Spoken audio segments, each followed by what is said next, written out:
breaking news today. Please subscribe and then check notification box to get all breaking news alert. New army just showed up at North Korea's border and brought total game changer with them. President Trump has all eyes on North Korea's border as a new army of nuclear-capable Russian bombers just showed up.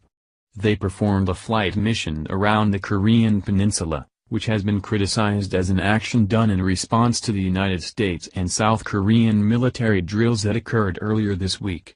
The Russian mission included fighter escorts, bombers with nuclear capabilities, and at least one aircraft equipped with intelligence-gathering technology.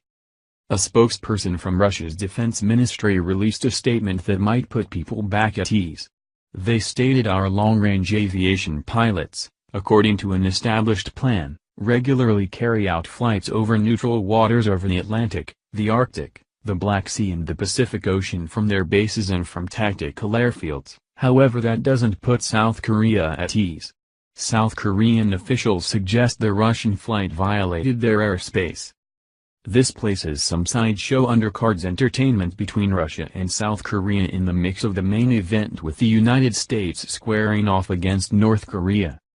South Korea was not happy with the Russian flights. As the Russian aircraft entered the KATIZ, Korea Air Defense Identification Zone, in formation yesterday morning, a squadron of our Air Force jets made an emergency sorties, an anonymous source in the government told Yonhap on Thursday.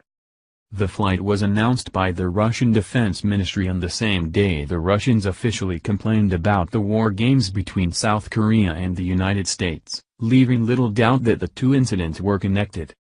The U.S. and South Korea holding yet more large-scale military and naval exercises does not help reduce tensions on the Korean peninsula, Foreign Ministry spokeswoman Maria Zakharova said during a press briefing. We urge all sides to exercise maximum caution.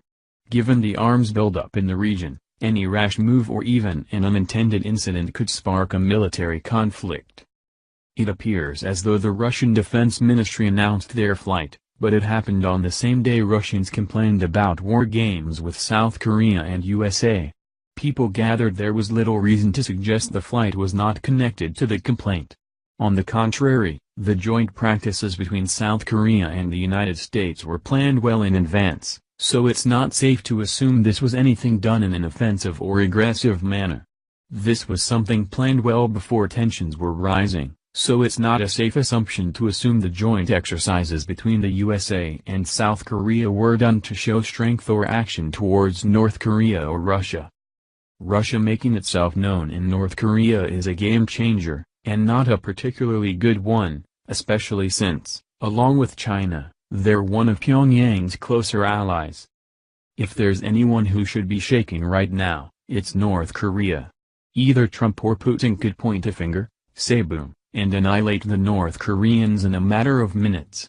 The dictator of North Korea can barely launch a test missile without flubbing it, so there's not much of a threat there. Sure, they have some weapons, but they don't have our weapons.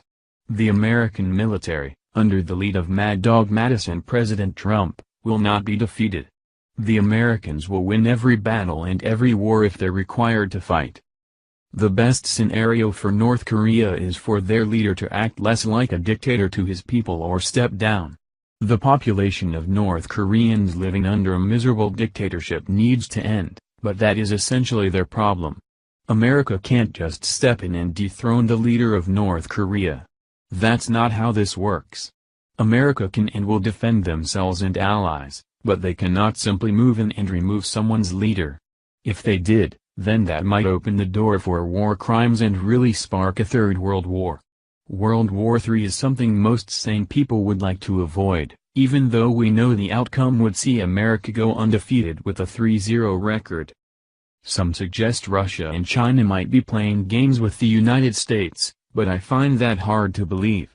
I think USA and Russia are more on the same page than people think. What benefit would Russia and USA have if they ever engaged in a war? It would be a loss for both teams and no true winner could be announced. Well, America would crush them too, but America would still suffer casualties of war and no one wants that to happen. There simply doesn't appear to be an economic victory for battling with Russia. However, It makes more sense for USA and Russia to be on the same page and be world powers together with China and South Korea. If North Korea wants to be the odd man out, then that's their problem. If they keep it up, there won't be much of North Korea left. Thank you for watching this video. What do you think about this? Share this on Facebook and Twitter along with your comments.